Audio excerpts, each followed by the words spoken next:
Parents, the following program is intended for people over the age of 13. If your kids are younger than that, please use the YouTube Kids app.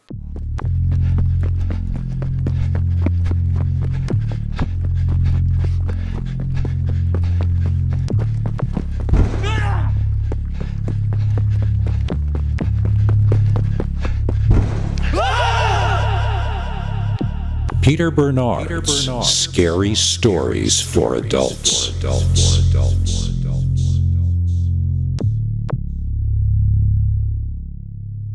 Welcome to Scary Stories NYC. I'm your old pal Bigfoot.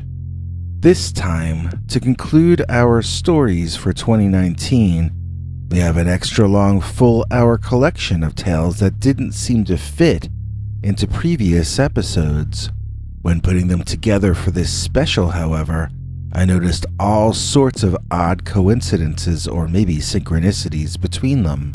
Some took place fairly close to each other, and others of them happened in locations usually associated with cryptids besides the Dogman. I started to get a weird feeling like somehow these stories were meant to be presented together, and maybe that's why I held off using them in other episodes. Somehow, it almost seems like these stories curated themselves. We will mainly cover Dogman stories today, but we will take little side roads to allow ourselves brief encounters with some of the other odd monsters and entities which seem to share these United States along with us. Don't worry, we'll keep getting back to Dogman, but some of these Dogman encounters happened in places already known to be haunted long before the sightings allegedly took place. Since these stories were mainly emailed to us anonymously from all over the country, we really have no way to know if this collection says anything about what's going on in the wild areas of North America, or if it's just a commentary on our collective unconscious. Either way, we hope you find them as creepy and scary as we do. The first story stands apart from the others and entirely on its own. It's alleged to have taken place in an area that I never associated with the Dogman before. The teller of the tale, however, insists he had already been warned by a friend about the creature even before he had his sighting. The cryptid supposedly even had its own local nickname, and that was the Big Sandy Dogman.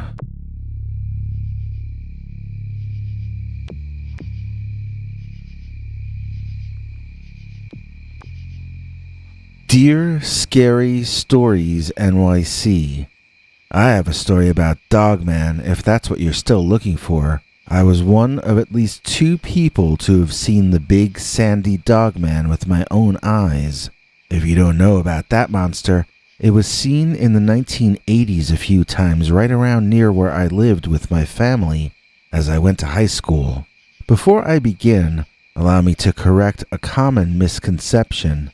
The Big Sandy Dogman had long, straggly fur that was colored black. It was not sandy-colored at all. That was just the name of the town it was sited nearby, Big Sandy, Tennessee. I don't see any mention of it on the internet, but it was a big deal during the years in which I was a teenager and lived around there. The culture for my generation of teens was to hop in the car and drive off someplace that the local police wouldn't spot us at and get ourselves some privacy. Sometimes it was one couple off alone, sometimes it was one couple in the front seat and another in the back. We put a lot of effort into scouting out locations, since the local law enforcement frowned upon this activity and seemed to relish calling our parents down to the station to come pick us up. I personally pioneered techniques of parking within the woods behind a row or two of trees, making it that much harder for us to be seen parked there if you were looking at night from out on the road. Needless to say, the more the police attempted to break up our midnight rendezvous, the deeper we parked into the woods. We didn't know it at the time, but the deeper we parked, the more we intruded upon the turf of the Dogman. Our friends from school had told us that they had wandered into the forest up near the big sandy municipal park one night. We thought they were going to tell us about being found out by the police or a nosy neighbor or something like that. But instead, they told us a really scary story about how they ran into well, let me just tell you the story. Let's call the couple Brad and Janet because I don't actually remember the girl's name and I don't want to out the real-life Brad.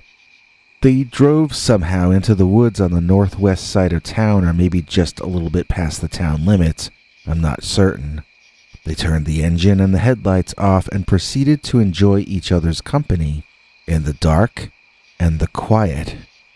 The next thing they knew, a big old nasty-looking dog head was staring in the car window at them. They both screamed, and that seemed to freak the dog thing out. It jumped on the front hood of the car, and they could see that this was not a normal kind of a dog. It was shaped half like a man, but it was not a man. It was fur-covered from head to toe, with long, dark, black, wavy hair, and it had a long tail covered in the same long fur. Its eyes seemed to reflect whatever the color was of any nearby light, and it was baring its teeth and growling at both of them. Supposedly, the driver backed his car up to get out of there, and the dogman seemed spooked by the car movement, hopping off the hood and allowing them to make their escape. From that point on, my then-girlfriend and I only went necking in the woods southeast of town, over where the Mud Creek runs. We felt that was far enough away to be safe, but that's kind of a funny idea to me now. If you look at a map, you can see how close the two forested areas are to each other. You would have to expect some of the same wildlife in both locations. Although Brad and Janet's story was the first time I had heard of any dog who walked like a man, they themselves had both heard tales before from their parents or cousins that lived in the area. Janet told me that some uncle or aunt had seen a dogman up in Springville, and Brad said someone he knew had seen one while camping in the wildlife management area up past Springville, further to the northwest. I have to admit that at the time, I was beginning to accept the worldview that Dogman was real, and in fact there was an entire history of him appearing in the area. If I had heard 3 stories, then I figured probably many more might exist that I hadn't heard yet. I still was fully aware, however, that all 3 of the stories I had heard originated from that one couple, Brad and Janet.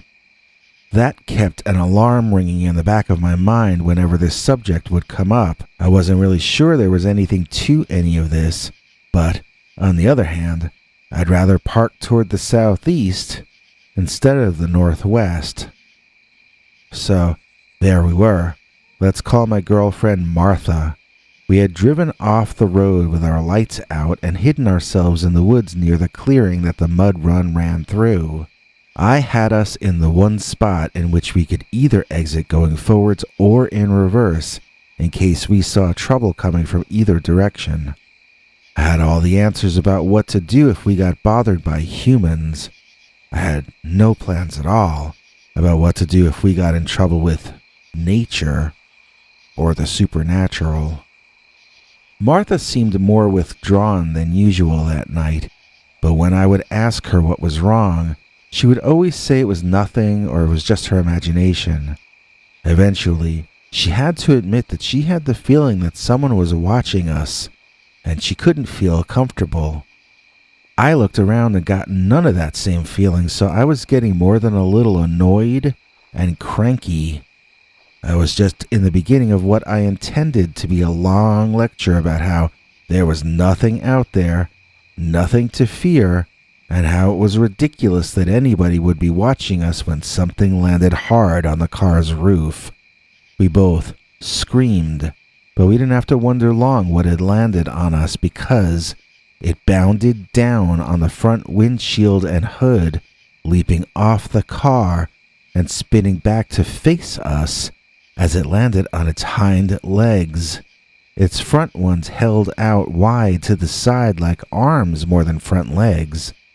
The dim lights inside the car reflected 10 times more brightly back at us through this creature's eyes.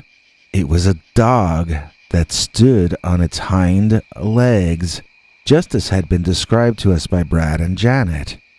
It had to have been as tall as I was, and I guessed far more athletic and muscular.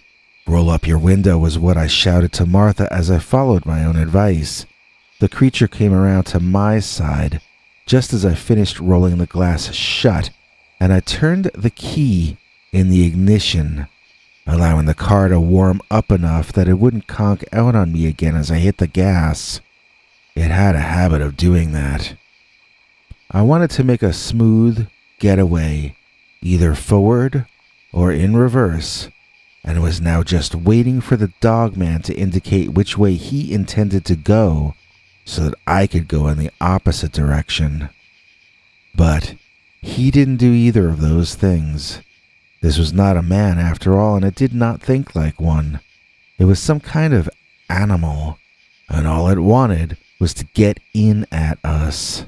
So the dogman slammed hard into my car window and rocked the entire vehicle, setting us both off screaming and leaving a big crack in my window. I didn't think it could take another hit like that, so I hit the gas.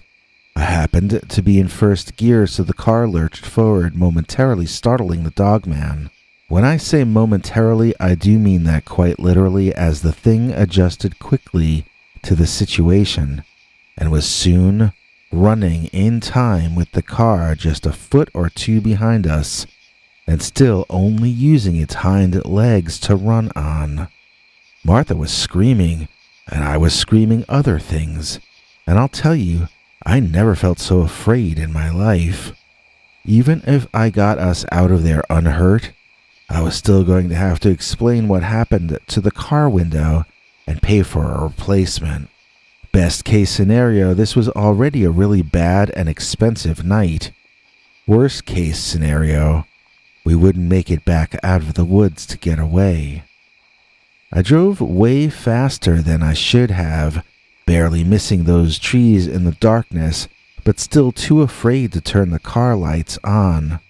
The dogman was hot in pursuit, barely behind us, and reaching out for the back of my father's car. I needed to outpace him and get back to human civilization, but I needed to risk wrecking the vehicle multiple times over just in order to do that. There are so many possible alternative endings to this story, but fortunately, in this reality, I had just the right amount of adrenaline coursing through me at that moment for me to get through that obstacle course ever so slightly ahead of the big, dark, hairy dogman. Once I could see we were on the dirt leading back to the road, I heard Martha tell me that the dogman stopped following us at the end of the woods. She gasped and told me how big it was. I didn't get to see, but she went on and on the rest of the night about how incredibly muscular the thing looked once it came out of the darkness of the tree cover. According to what she told me, the dark fur against the dark background had hidden most of the creature from us when we were under the trees, and all we could really see clearly about it was that intense eye shine. Once it was out where she could see it better, though, she said it was as wide as it was tall, and its paws looked more like a clawed version of human hands.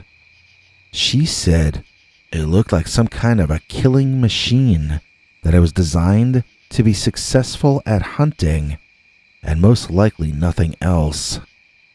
Martha was as shaken by what she'd seen as I was by what I'd just barely survived, and we started to see each other a bit less for a little while. I had to raise the money to fix the car window for one thing. When we finally did resume dating, Martha and I never did go back to necking in the woods at night. You can probably figure out why for yourself.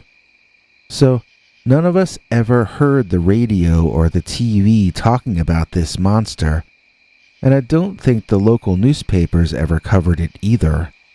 I guess that means it doesn't exist on Wikipedia or can't exist there. I moved out of state soon after that, and I haven't heard if any new sightings have happened since those days. All I know is, for my generation at least, for a few years there, it was a really big thing to make sure you kept an eye out for the big, sandy Dogman. Honey Island Swamp Dogman? Dear Scary Stories NYC, I've always wanted to go legend hunting and still hope to find time if I can ever afford to retire. My job involves me having to travel a lot. I literally spend more time traveling than being in one place or another. Whenever I can, I like to drive past historic or legendary places, even if I can just see them for a minute from a distance or for a few seconds up close. At night before I go to sleep, I like to look at Google Maps, studying the distance I hope to drive in the next day. I like to read all the little names that pop up if you zoom in more on the maps. I see restaurants with unique names, I see different kinds of places of worship, and I notice historic locations that might be fun to drive past if it doesn't take me too far out of my way. I do sometimes get up and leave early just to have the opportunity to drive past the childhood homes of great Americans or places where something world famous occurred. Just as interesting to me are the places where something infamous is alleged to have happened. I love to cruise past famously haunted houses. I equally enjoy driving near spots where UFOs have been reported. My favorite, though, is getting to drive near places where people have reported seeing monsters. When I say monsters, I basically mean any kind of monster. Any sort of out-of-place or oversized cat or dog works for me. Any variation on Bigfoot, from the Missouri Monster to the skunk ape. Any kind of dogman, type 1, type 2, type A, doesn't matter to me. I'm fascinated by pointy-eared dogmen, floppy-eared dogmen, red-eyed black devil dogs. If Wikipedia says it doesn't really exist, then I want to go to the places where people say otherwise. I've known all along the chances of me ever getting to see any of these allegedly fake creatures would be some percentage hovering right around 0. But I still love to drive near those places and enter the psychological space wherein it feels possible that the monster in question might actually be very real, and might also be lurking nearby, ready to jump out and go boo without any warning whatsoever. One of the creepiest of all monsters ever, at least to me personally, is the Honey Island Swamp Monster. I'm not sure exactly why, to be honest. Maybe it was just the branding. I remember seeing Leonard Nimoy's In Search Of do an entire episode about the monster. The accounts of local witnesses, most of whom seemed to be from a family named Ford, were spine-chilling and seemed very realistic to me. One man said he saw one of the monsters standing perfectly still in a field, and he thought he was looking at a tree stump. He was familiar enough with the area, though, to remember that there was no tree stump in that particular field.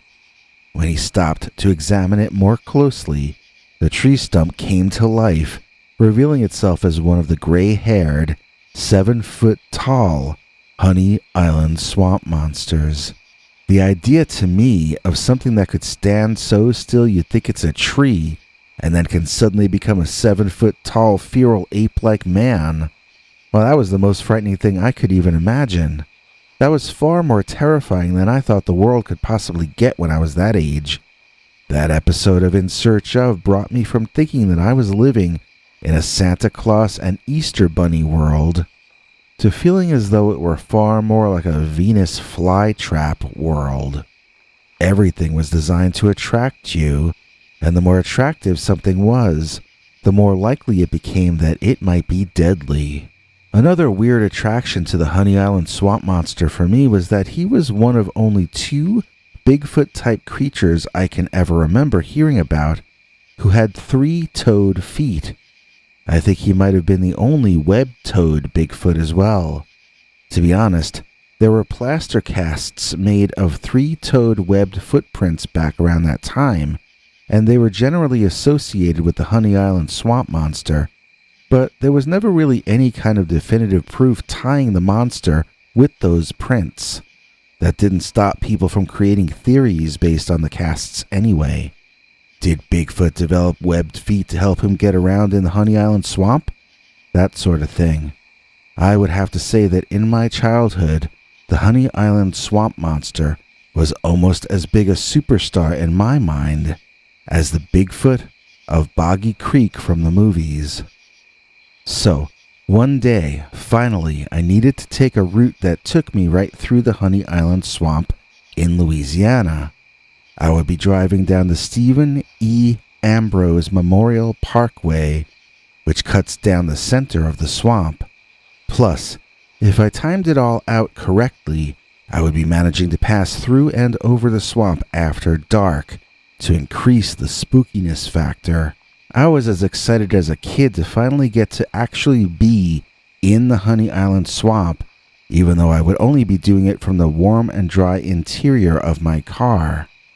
As I drove through whatever that city is there, I remember thinking this isn't so rustic, and feeling that a truly feral cryptid wouldn't live in a place like this.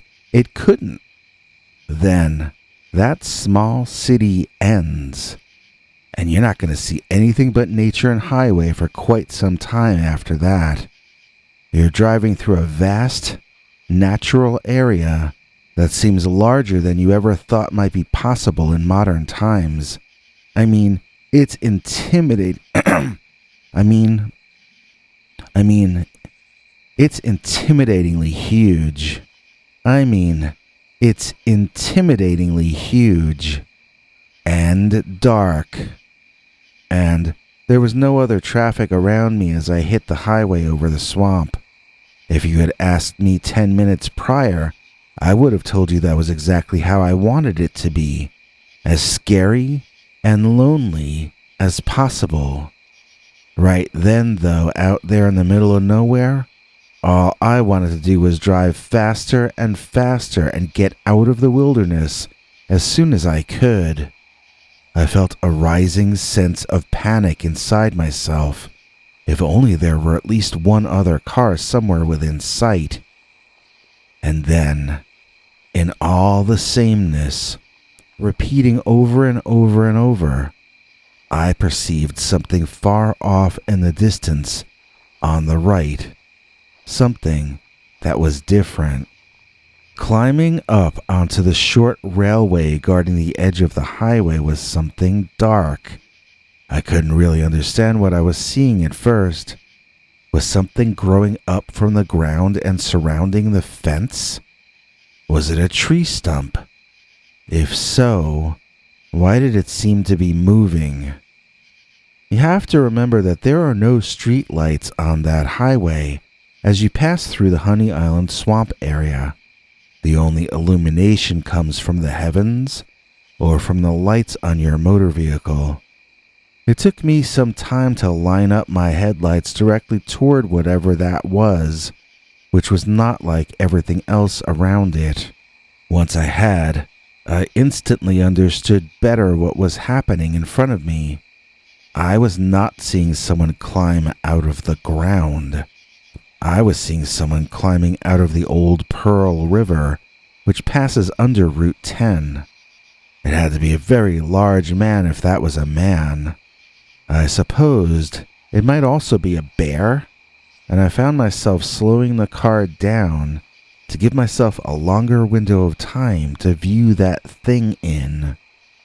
That was when whatever it was turned its head and looked directly at me. I could see bright amber eye shine, exactly the same as what Harlan Ford had reported years earlier. Was I witnessing the Honey Island swamp monster? Amazement and curiosity so consumed me, I even forgot to be afraid. I slowed the car down even more. I just really needed to know what that was. The thing had thick, muscular, man-like arms wrapped over the railing and was pulling himself up entirely using arm strength as far as I could make out. All in one movement, it got one of its feet over the railing and stood there, dripping water everywhere, glaring at me with orange lit-up eyes. But it wasn't any kind of Bigfoot at all.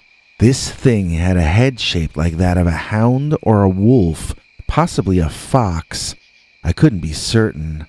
The lights of the eyes shone so brightly that the only other detail I could make out was the silhouette outline, which appeared black as the night. I didn't have the answer I wanted to have, but I had an answer, so robotically I swerved the car left and applied my foot to the gas pedal. I drove away from there feeling more confused than I'd ever felt in my life. I had finally gone to Honey Island at night. I had seen an anomalous man-like hairy beast climb out of the swamp itself onto the highway, and it was a dog-headed man? How could that be? Who would believe my story? I began to feel a real sense of letdown, and I started even feeling sorry for myself. What good was it seeing a monster that wasn't, fashionable? Seeing the Honey Island swamp monster might have gotten me to be friends with Lauren Coleman or something like that. Seeing a werewolf was only going to get me locked up in a loony bin. This was back before the modern Dogman thing had started, obviously. I wanted what I saw to be a Bigfoot, not a werewolf-looking thing. And then I glanced in my rear-view mirror, and I noticed that werewolf-looking thing was behind me on the highway, running after my car, and he had to be doing over 45 miles an hour because he seemed to be catching up to me. Panicked, I dropped my foot hard on the gas and accelerated quickly. The Dogman dropped to all fours and did likewise. I started sweating. A few seconds earlier, I was feeling sorry for myself. A few seconds later, I was starting to fear for my own life. How fast could this thing go? I hit 70 and watched the Dogman begin to lose pace with me. I prayed there would be no speed traps until I had outraced him, or that I would get stopped by an officer who had already seen this creature for himself, or something like it.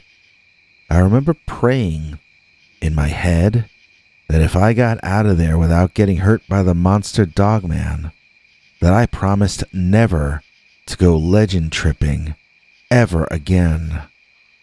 Of course, that was a promise I could not possibly keep. I had caught the bug. While I haven't been back to the Honey Island swamp area since, I know I got to see something that possibly no other human being has ever seen. At least, none that lived to tell the tale.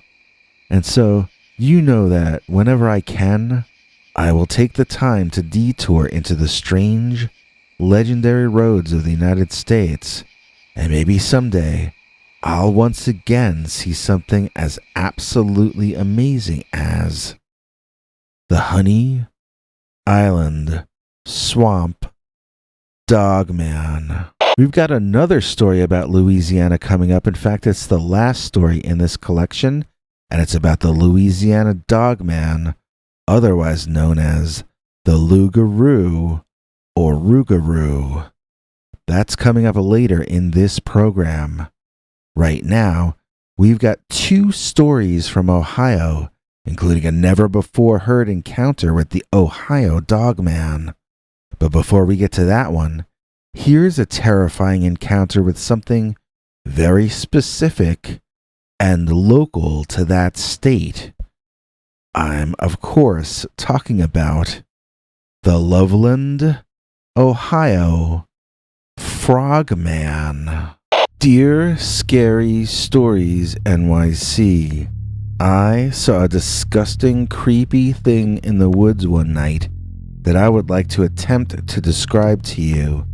I still think of it as a monster, but it's possible that it's really just some kind of incredibly weird and frightening amphibian animal.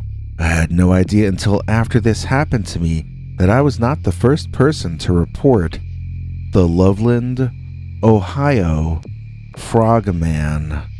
To be fair to the Frogman, he is also just as frequently referred to as the Loveland, Ohio Frog. As I said, I knew nothing of any of this, as I had only moved to Ohio for business reasons about 6 or 7 months prior to the incident in question.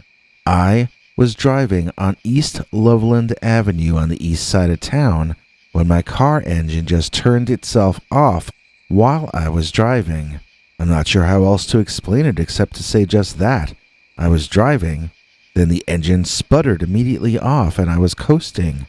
I managed to coast off the road and stop, and I was checking my dashboard and preparing to go outside and pop open the hood to look and see if I could figure out why the engine conked out like that.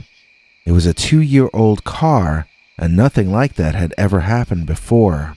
I was still fumbling with my stuff about a minute later when I saw something I'll never be able to forget out of the corner of my eye to the left. As I turned to stare at it directly, everything I had thought I was seeing was displayed before me. There they were. 2 wet-looking, slime-covered, reptilian eyes protruding upward from below, looking in different directions, continuously moving. There was something just outside my car door, and I was only witnessing the very top of it.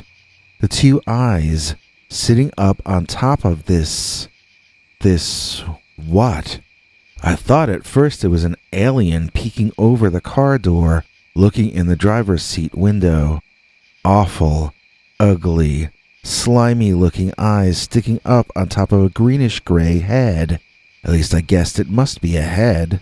The thing seemed to see me but did not react to me and kept moving in a general forward direction toward the front of my car. As it passed further from me, I could see it from behind. It was about 3 or 4 feet tall in total, and unlike anything I'd ever seen before or since. It had a big, wet-looking round rubber ball of a body, but it walked upright like a wobbly balloon man on 2 skinny, slimy legs, which appeared far too thin to support the bulk of the creature. Similarly, its arms were so thin that at one point it appeared they were flapping a bit in the breeze. I watched in silent amazement as the creature wobbled off into the night before deciding to try the engine again.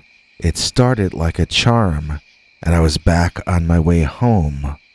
Although I kept my eye out for him, I never saw that frogman creature ever again. This is alleged to be an actual photo of the thing.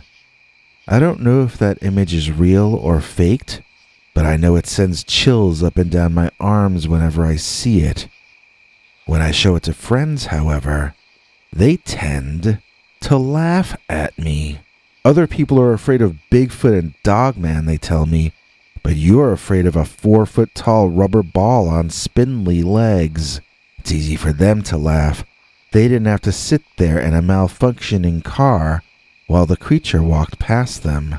I still think that creature was why my car stopped. I'm not sure if it stopped my car on purpose, or if it was emitting some sort of electromagnetic pulse, maybe, that turned the car off by accident. But I think my car stopping, then magically fixing itself, were both somehow related to the presence or absence of that monster or frogman or whatever it was. What if the frogman isn't exactly from Loveland, but rather from another adjoining dimension or reality coexisting with Loveland? What if the act itself of the frogman appearing is what causes the electromagnetic pulse which shuts off car engines.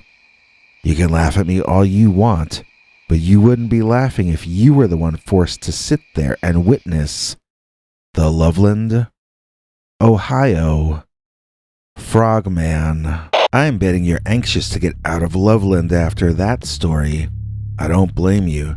However, we have a second story which takes place in this very same town, or really in the woods just north of it. This story doesn't involve the Loveland, Ohio Frogman at all, however. This story is about the Loveland Castle Dogman. Dear Scary Stories NYC, I have a story about the Dogman that goes back to before I ever heard the term Dogman itself. This was the autumn or winter in the town of Loveland, Ohio. I was a young adult at the time working in a local business, and on the weekends I would hang out with my friends and we'd cause trouble. Actually, we weren't as bad as we like to believe we were, and we mainly walked around finding places to be alone, talk about the stuff we were interested in like rock music, and smoke away our paychecks. This is the story of one weekend where we took a few wrong turns and ended up face to snout with the kind of creature that we all now refer to as the Dogman. Everything started out peacefully as it often does. We planned a day trip out to the Loveland Castle Museum. This was something we could get to by walking, and so we did.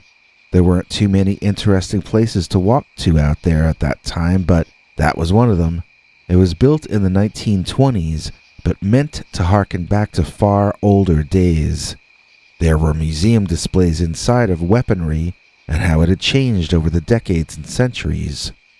Mainly, we just thought the place looked cool and mysterious, and so we enjoyed hanging out near it, feeding off its unique vibe.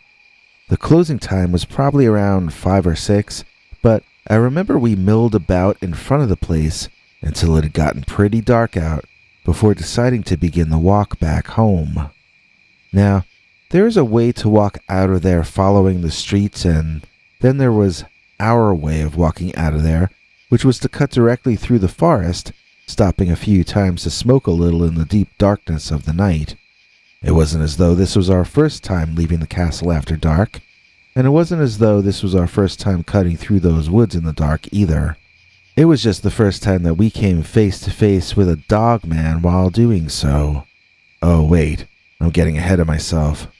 If you aren't from Ohio, you might not know that we have a bunch of weird monsters all our own.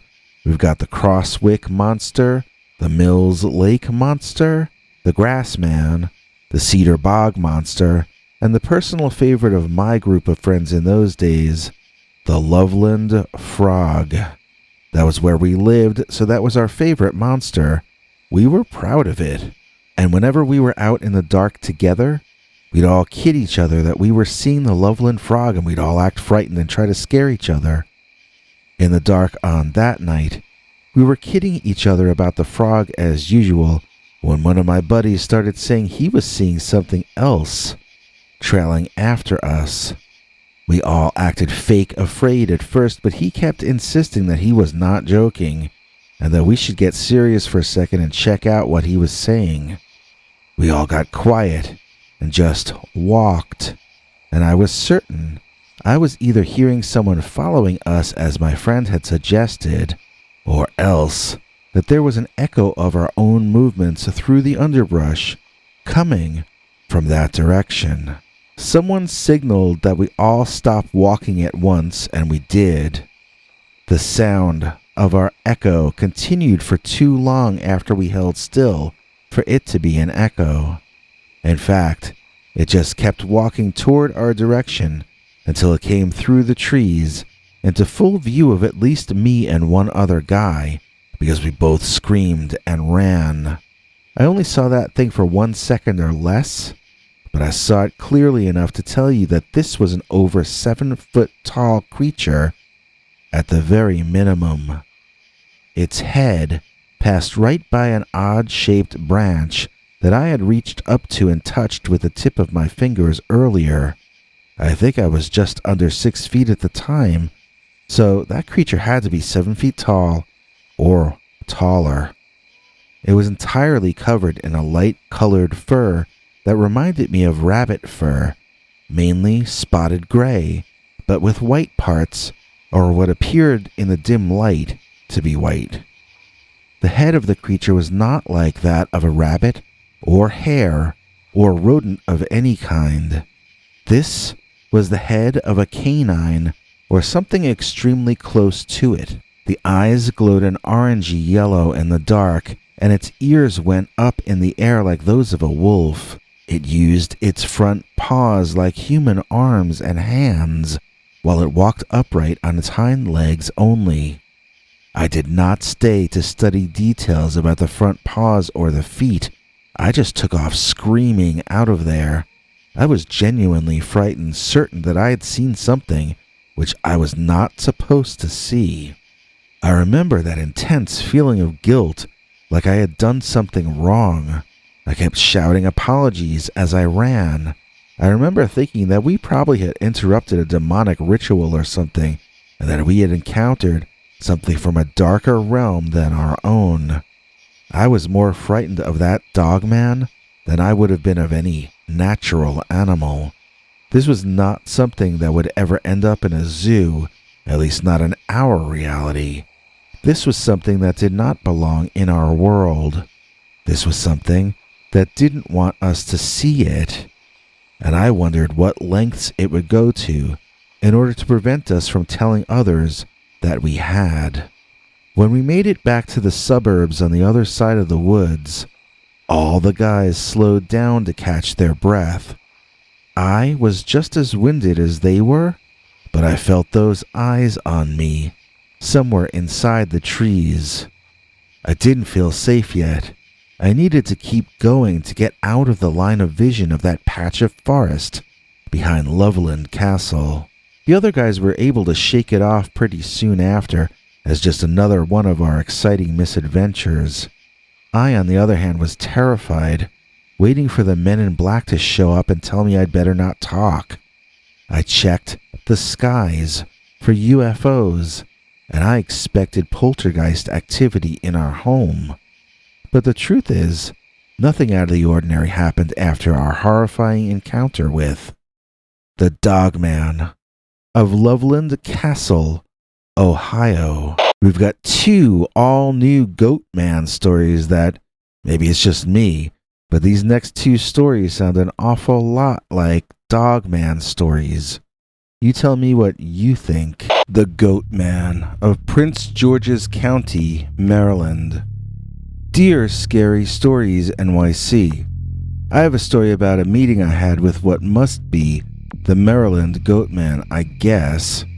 What I saw did not exactly match what people had reported encountering in previous accounts. For example, we saw a version of the Goatman that was not carrying an axe with it. It seemed more like an animal than a man. I'm not sure it was advanced enough to use a weapon or tool. Let me go back to the beginning and describe everything how it happened, in the order that it happened in. I was with my friend who we can call Paul, and we had spent the day at the horse farm over there. I remember we were walking down a dirt path called Van Brady Road, and we were tired, but in jovial spirits. We had a bit of a long walk, but we were 2 young men, and felt invulnerable and immortal. Nothing scared us. Nothing, that is, until we heard a howling sound coming from the woods.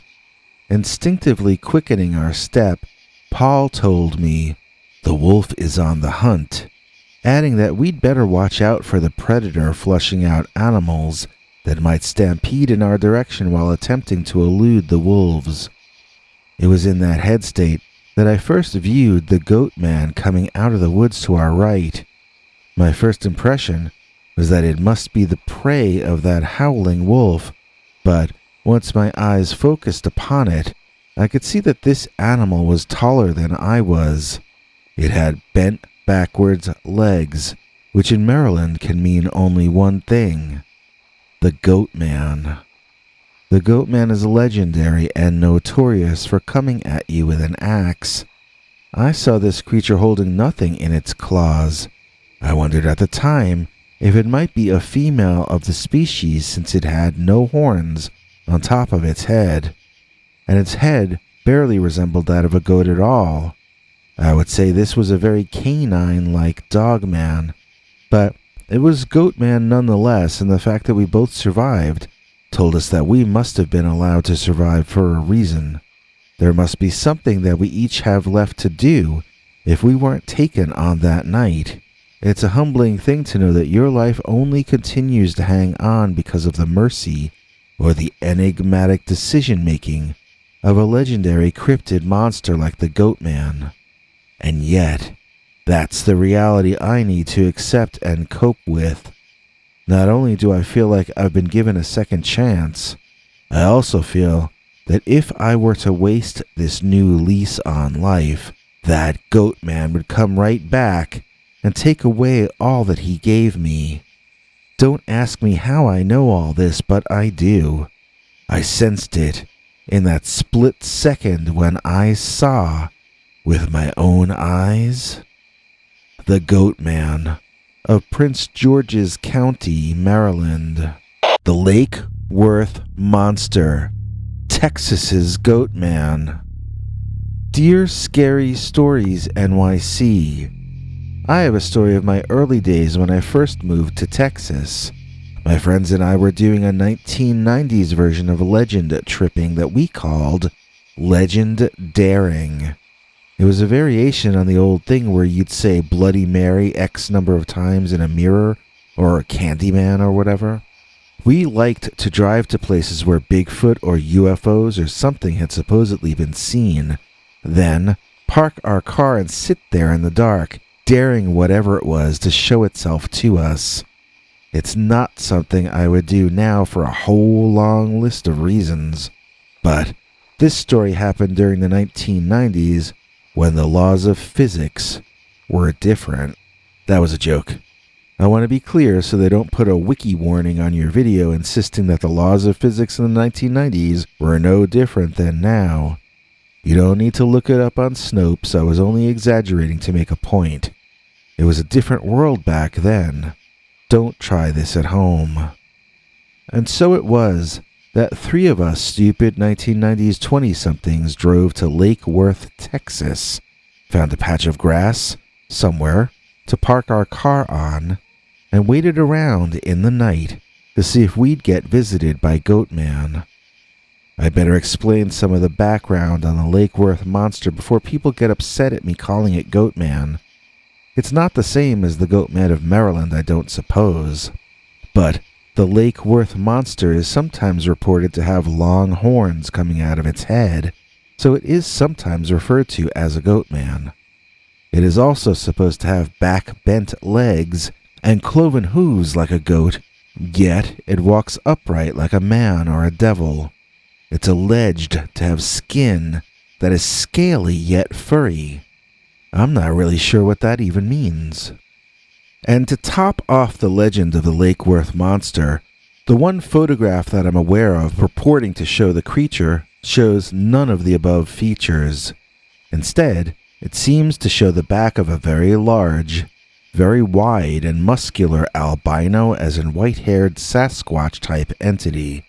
So, what exactly is the Lake Worth monster? We had no idea, but we were sure eager to find out. It was a warm night, and we took turns inside the air conditioning of the car, or outside listening for Goatman. Or albino Big Feet, maybe, we weren't sure. It was one of my turns with my friend Gus there as well. It was pretty late, and I think we were getting a little loopy by that point. I know I was thinking about trying to get some sleep right about then. Something was about to happen that would wake me up more efficiently than if I had speed drank a gallon of espresso. A howl erupted from the woods that was so loud and so sudden, it drove me and Gus into each other like we were locked in a scene from an old Abbott and Costello monster comedy. I remember pulling on the door of the car and trying to get inside before even looking to see what had made that loud sound. The guys inside the car were playing a game and had locked the doors. They were grinning out at us. I banged on the glass hard near their faces and I saw their smirks fall off, replaced by confused expressions. Both of the guys inside were now looking off in the direction that I noticed Gus was staring in as well. I'm usually a nonconformist, but in that moment, I joined in and looked where the other guys were looking. Out of the bushes emerged the cryptid that we had traveled there to see. That wasn't supposed to happen. These things weren't supposed to be real. They were just supposed to be cool stories you could name your craft beer after, not an actual monster that was going to eat you because your friends thought it was funny to lock you out of the car. Speaking of which, I was now kicking the car door closest to me until someone finally unlocked it. I reached in and around to open Gus's door and climbed on top of my idiot friend, who was too stunned by the Goatman's presence to move over and give me some room. Within seconds, we were all locked safely in the car and the Goatman was all over the outside of the vehicle, slamming and kicking and shouting and generally being intimidating toward us. It made this sound like a barking sound and bared its very long, I would say prehistorically long fangs at us. The Goatman lacked horns and its front hooves looked more like paws or claws than hooves, to be completely honest. This prompted one of the others to say, I would call it a Goatman with a dog's head and scaly skin. The other three of us never noticed anything about scaly skin. Another thing, the fur was a dark gray or brown type of shade. It wasn't albino like the monster in the famous 1969 photo, and it wasn't that large or massively built. This Goatman or Lake Worth monster had a head more like a dogman, and claws like a dogman. In fact, if we hadn't seen it at Lake Worth, you might have even thought that we were seeing Dogman. But we all know that would be impossible since the Lake Worth monster is not a dogman, it's a Goatman. Or a white Sasquatch, we're not sure. Don't forget, we've got an all-new Tale of the Rougarou coming up later in this very show. But first, let's take a trip to Oklahoma, where the flat lands under the big sky somehow manage to still hide just as many cryptids as any other state.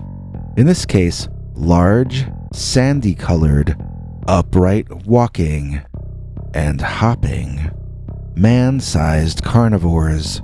Yes, we've got an Oklahoma Dogman story to tell you that you've never heard before. But before we get to that, I've got to tell you this story of something that sounds an awful lot like the Dogman, at least in certain ways.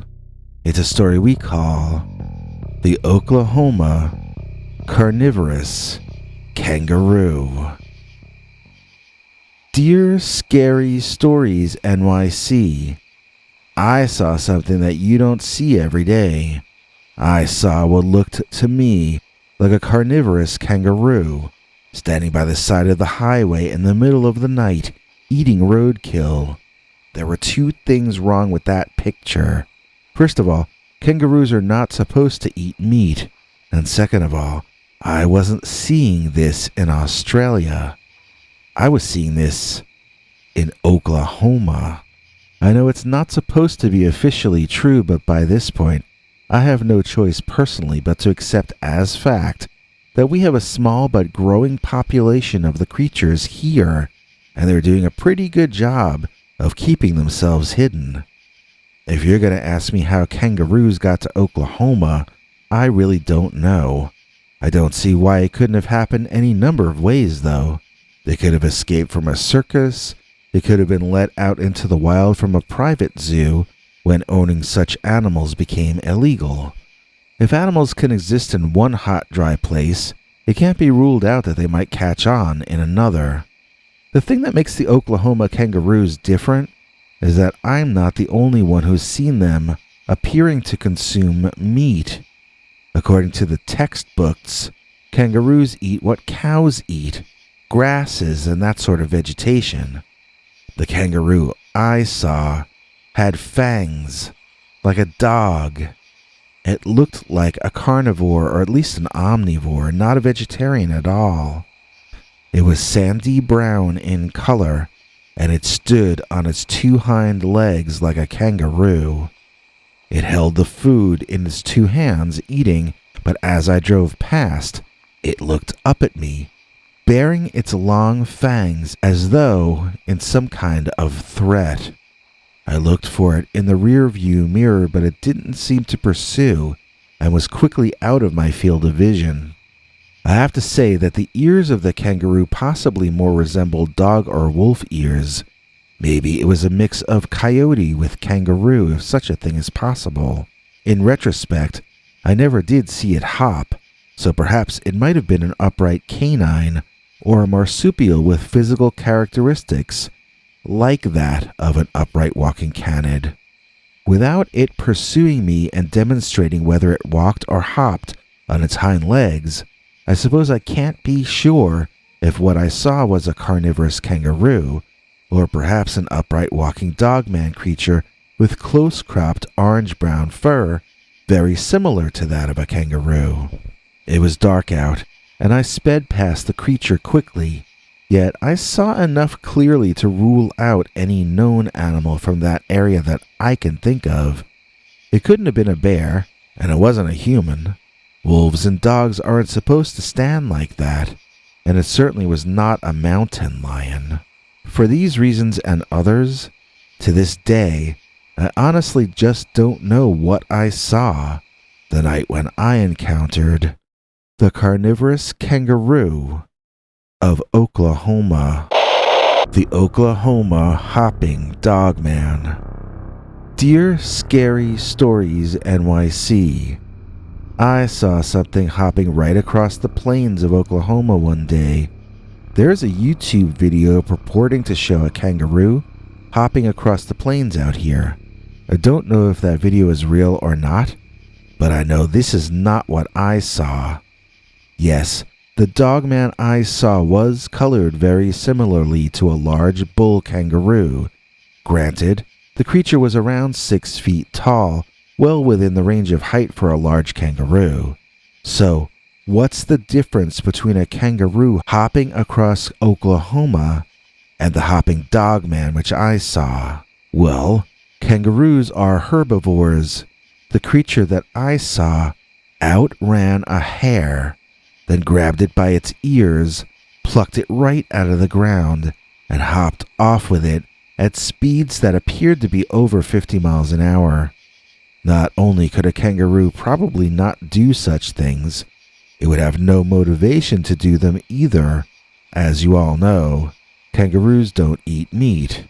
So please try to remember, just because a creature might look like a kangaroo, and just because a creature might be colored like a kangaroo, and just because it might hop like a kangaroo, that doesn't necessarily mean that you're seeing a kangaroo.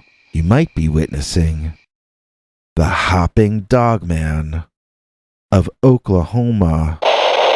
And now, our final story of the episode, the other Louisiana dogman story that we promised you. The Curse of the Rougarou. I saw the squid caught at the top of the telephone pole, its arms flailing wildly in the air. As I got closer, I could see it was shooting sparks. I was no longer sure if it was alive and flailing its arms, or if it had been electrocuted, and the electricity was what was making its arms move. I began to wonder what the exact difference would be between the two, and that thought woke me up into daytime ways of thinking. It had been a dream. Still, I felt like I had just experienced something larger than myself, and was a bit overwhelmed as I made my way down to breakfast. Mom was making food, and Grandma was muttering to herself again. We mainly pretended that we didn't notice when she would do that, because If we didn't make a big deal out of it, she would often seem normal again soon after these periods. This morning, though, as I passed her, I heard that what she was muttering was, "Octopus on top of a high-tension line." Our eyes met in surprise, and she regarded me fiercely. "You saw it too, didn't you?" she asked me. I didn't know what to say in response to that, and she knew that meant the answer was yes. "It's because it's a hectic day," Grandma said to me, as though that made sense. "On the hectic days," she told me with a serious look on her face, "your job is to try to live through it until the next day." She took one of my hands and drew me closer to her. "On the hectic days, it's your job to survive. Promise me you'll remember that." "I'll remember, Grandma." I was in a weird mental state on the bus ride to school. I was in a weird mental state all day. I kept telling myself it was just a coincidence that Grandma and I had dreamed the same dream about the electrified squid on the top of the telephone pole. Even so, I kept my promise to her that I would remember what she had said. This was a hectic day, and it was my job to survive it until it was over. After school, I took a different path home, hoping to avoid these 3 bullies that I normally encountered on my usual path. I really didn't want to run into them on that particular hectic day. Of course, I rounded a corner and saw them coming out of some bushes that led to a local wooded area. Their leader called out to me in a rude manner. The other 2 rolled their eyes and complained to him. Apparently, I was not their first victim of the afternoon, and the other 2 were looking for something else to do besides be jerks to smaller people. That gave me a really bad feeling.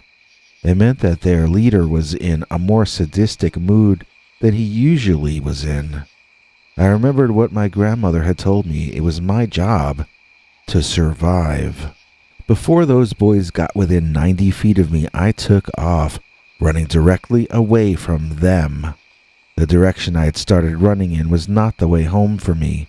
It was not the way anywhere, in fact, except into trouble. I was running directly into the bayous and swamps of New Orleans. That's right, I was running into the home of the Rougarou or the Loup-garou, the legendary dogman of Louisiana. And the sky was growing dark. I had intended to make a quick dash into the swamps, cut around to my left, and evade my 3 tormentors. The initial path I had chosen, however, allowed me to look back and see them pursuing me. That unfortunately meant that they could also look right in front of them and see exactly where I was. If I cut around to the left, they'd be able to easily head me off at the path. I had no choice but to keep running forward, deeper and deeper into the Louisiana swamps, hoping that sooner or later I'd figure out a way to get myself out of this mess. Crying and certain I wouldn't survive till morning, I trudged on until I could no longer see the others following me. I looked around and knew I was completely lost. I was scared. Scared of drowning, scared of quicksand, scared of snakes, scared of alligators. I had forgotten the most terrifying thing of all the terrifying things that live within and haunt those swamps. A howl went out that stood every hair on my body on end, and I knew I had been reminded that the most fearful creature in all Louisiana is the one and only Rougarou. And I was lost, deep into his turf, unsure of which direction I should turn. I did not choose a direction. I just ran. Tears flew off my face as I ran for my life. It was my job that I was doing. It was my job to survive. I needed to survive. I had promised my grandmother. Another howl came from behind me, and I felt a sense of hopelessness and exhaustion take over both my mind and my body. Everything felt uphill, and it was slippery, hard to gain traction. The monster dogman had to be getting closer. It was closing in. There was nothing I could do. Nevertheless, it was my job to at least try to survive the hectic day, so I ran as hard as I could. I could feel my heart as though it were going to explode, but I kept running. I had nothing to lose. I needed to at least try to survive, or I would have lied to my grandmother. I came into a small clearing and realized I was perched on top of a steep incline. I really had been racing uphill all that time. I now had to figure out a way to get myself gracefully back down this incline and over toward a location I noticed artificial lights at. Maybe human beings were there who could help me. I was contemplating how to get myself down the hill in front of me when, from behind, there came a deep, horrible kind of a rumbling sort of noise. It was a growling sound so deep and so foreboding, several of my bodily functions evacuated themselves, assuming that our time on Earth had in fact ended. I turned around to see, but it was just a formality, really. There it was, standing there, exactly what I knew would be standing there. Exactly what you knew would be standing there. The Rougarou was there, and he looked exactly like I knew he would look. The way the Rougarou looks to you in your dreams, that's how he looks when he comes to take you away with him. I knew my time had come and nearly every part of me wanted to give up. I gasped desperately for air, finding it hard to even remain conscious and keep my eyes open. The Rougarou looked at me with his hungry eyes, and that Rougarou, he drooled. And that is when I slipped backward. I rolled down the muddy incline, and it's a miracle I didn't break every bone in my body.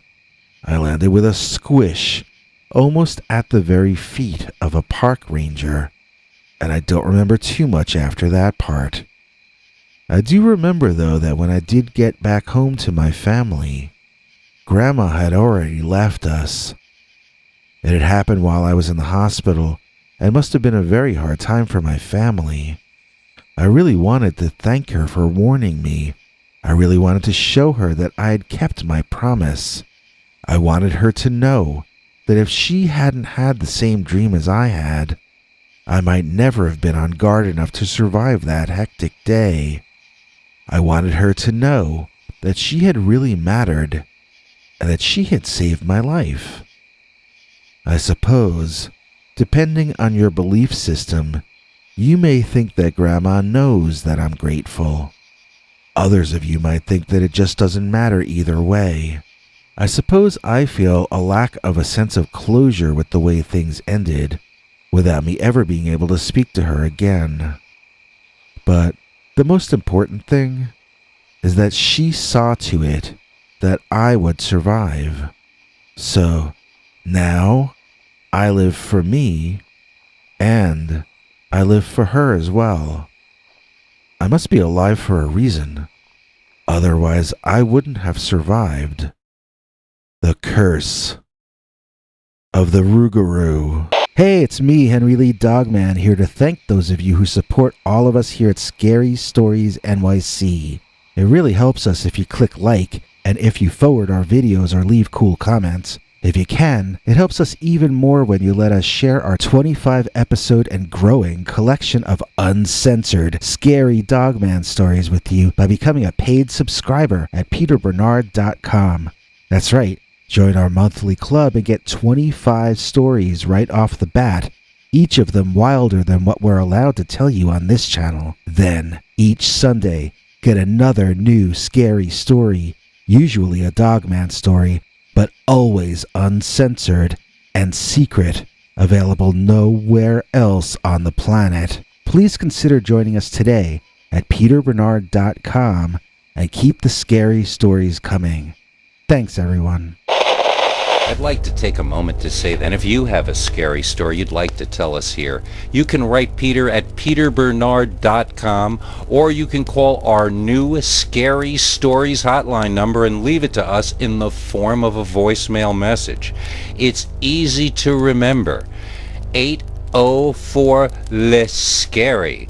That's 804-LESCARY, or 804-537-2279.